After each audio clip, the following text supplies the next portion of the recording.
El dağların qoynuna salıb yuvasını, alıbdı Tanrıdan xeyir duasını.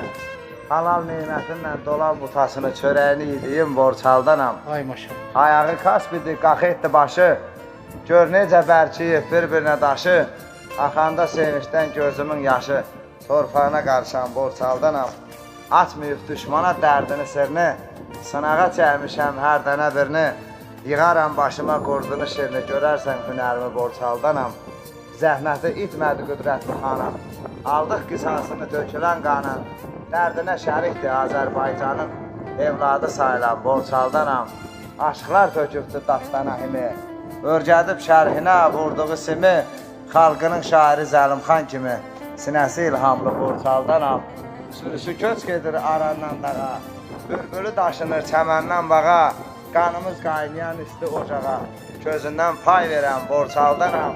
Rəvif bir çobandı yazı binəsində. Coşub dilə gəlir saz sinəsində. Elin gəl şairi öz küməsində.